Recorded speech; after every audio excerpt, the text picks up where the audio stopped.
turnpikes they're opening, but somehow it just ain't the same as before. Or it's up in the morning in search of the dollar, and there's no time for riding around here anymore. Ride, ride, get along, little dog. Ride, ride, so gold in the sun. You're a long way from the wide open space.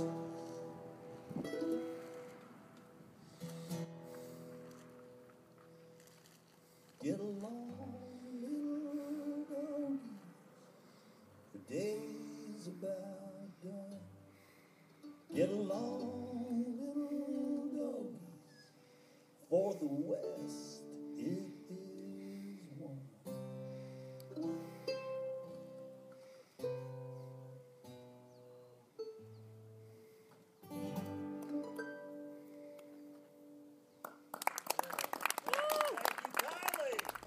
So I think it's another misconception that people have about libraries is that they're all about books. But a huge part of our mission with the Gunnison County Libraries is to serve people through programs, to give them opportunities to learn new things and connect with people in their community and attend free events that we host at the library about special topics such as finance or health and wellness or recreation, any sorts of things. You know, there are just so many services that are available and so much information that is housed in a library. And now, increasingly, with interlibrary loans so easy, wherever you are located geographically, I don't care how small the town, you can get what you need anywhere in the world through the public library system. And it's an unbelievably underutilized, underappreciated, but extraordinarily important resource for all of us.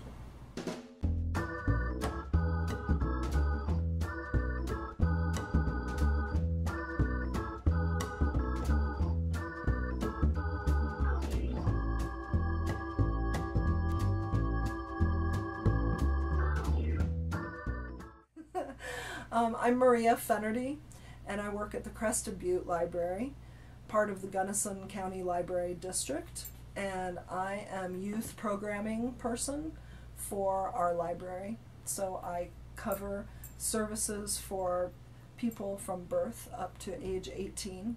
I started working at the Crested Butte Library because I ran my own business with my husband, and it spoke to me that I could be with the community of Crested Butte. I could be with other people talking, and I'm a book lover, so I could share that love of books with the people who I helped at the libraries. Through all those years of part-time, I just really felt like I got as much as I gave to the people who came in. And my name is Jan Gazzoli Nixon. I try to volunteer once a week to shelf books, and started out in the juvenile division, and it's such a fun thing to watch the moms and dads come with the kids, and whether they're reading books to them or if they're doing computer games or whatever, but to see the interaction among the families is really great. I taught my kids and my grandkids both, probably before they were, I don't know, 5 years old, 6 years old, how to use libraries, how to go to libraries, that libraries were friendly places. I think libraries are great. And when Carnegie developed the library system, I guess in the late 1800s, I think he did our nation a fabulous service. To me, children reading is critical. I also was a teacher, and the only homework I really insisted on from my students was that they read 30 minutes every night. the library introduces you to books that you might not have considered or thought of. The library offers story times to children that get them engaged in listening to stories and being involved in stories and understanding the importance of books. In my mind, if you can read, you can learn anything. We do a lot of things for kids. We do weekly story times, and story time is one of the greatest things about a public library, where a group of kids come together and hear a story. And teaching children through stories is incredibly powerful, because a story really is about an idea. And so learning from what's happening to the characters, what they're experiencing, helping shape the child's understanding of the world, helping them understand their emotions, helping them understand how to interpret new experiences is incredibly powerful. And that happens every week, all year in the public library. We have a weekly story time, and that is open to all ages on Friday mornings. And that is a delight to have children that are mostly preschool age, but all kids are welcome with their families. And we always have fun playing with language and new words, and taking a moment during our story time to talk about the artwork in the books, and to inspire the kids hopefully to want to read and discover some words that they can read during our story time. And we do some recognition of different letters and sounds, and I encourage the children to speak loudly in the library so that they can read with me, and they really, I think, have a sense of empowerment because they are being read to and learning how to read at the same time. I think this past spring both libraries did a project with the local schools on hatching chicks, and did a study on that, which I thought was so dear. At the library, the youth population is one of the biggest populations that we serve in Gunnison through recurring kids program that really foster literacy skills by learning stories. They're also doing crafts, and they're singing and dancing together. They're just coming together in a safe space outside of school, and they're getting read to, and they're connecting, which serves the parents too, if I'm being honest. Hi, I'm Chanel Goodright. This is my son, Tieran. You're two. Mm-hmm. What I like about this library is that they have a great story time for the kids. The children's library here has a lot of options for them, ranging from different ages. My oldest daughter is in kindergarten, and so she's just starting to learn to read, so they have lots of options for that. We're also teaching her how to look through the catalog on the computer to try to find specific books off the shelf, so it's a great learning tool for her. Also, during the summer, right now we're doing summer reading program, and that entails incentivizing kids to track their reading and to keep up with reading so they stay sharp outside of school during the summer. And so they actually track how many hours they read on logs, and then they can turn in their logs for prizes after they've read a certain amount. Is along the same lines of the theme, and this summer it's a Universe of Stories theme. So we're doing a lot of storyteller events, and so we'll have guest storytellers come in and give a special program for kids. Oh, I'm very pro libraries. All of our children went to the reading programs every summer and completed the programs, and then would continue to read through the school year too, beyond their school assignments. I think books can take you to all kinds of places that you'll never go otherwise, and certainly educational. It's without equal, in my opinion.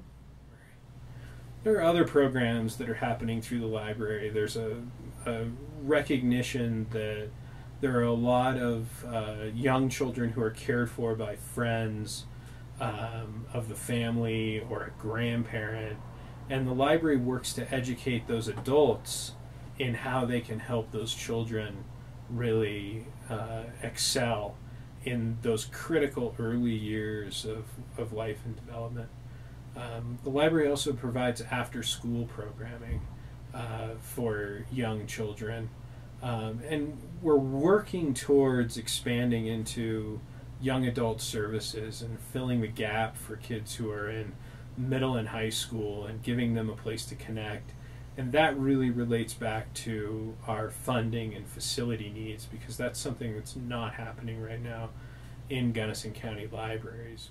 Our newest book club is a teen book club, which I've been wanting to start for years. So we have some high schoolers who are interested in reading young adult fiction mostly, but possibly nonfiction, and getting together to discuss ideas, both the craft of writing and the ideas that are presented in these books. We plan to do that several times during the 2019-2020 school year. This spring we just finished up a homesteading series where you could come to the library and learn things about like beekeeping and how to raise chickens and how to, you know, properly fence things so that your animals don't get onto your neighbor's yard, and you know, canning, and I think they did some fiber art stuff, you know, how to spin your own yarn and that kind of thing. So we just did a homesteader series. We've got our kids programs coming on for summer reading right now, which are always really popular. We have, you know, folks coming in to teach the kids things. We've got nature's educators coming up, which brings in birds of prey and occasionally snakes, but mostly the birds. And they bring these different animals in for the kids to learn about and to get some experience with. And we have magicians, and we have an archaeologist entertainer coming up, Indiana Bones. And so their kids programs are always really popular, as well as just, you know, story times, you know, art projects, reading to kids. But yeah, no, we have so many different types of programs always going on. You know, local history programs, geology programs, things with the National Park Service, things with the Forest Service, things with local search and rescue, just all kinds of things all the time. So this fall, November the 5th, 2019, Gunnison County Library District is asking a question on the ballot to fund services, operations, programming, and collections. So right now, the Library District has no source of sustainable funding. Our libraries could be defunded at any time.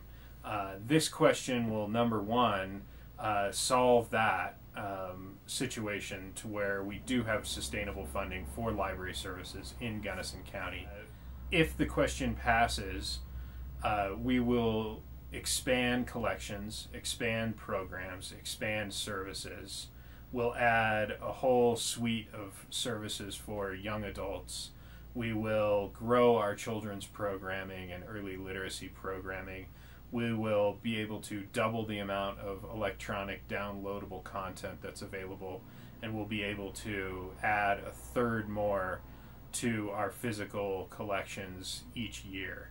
So it'll be a much nicer public library experience for our community, and it will be sustainable. Sir, I want to confirm that libraries now are not just places where you read. They're places where you learn, they're places where you grow, they're places where the community comes together, and there's so much more that a library does than just a place for books.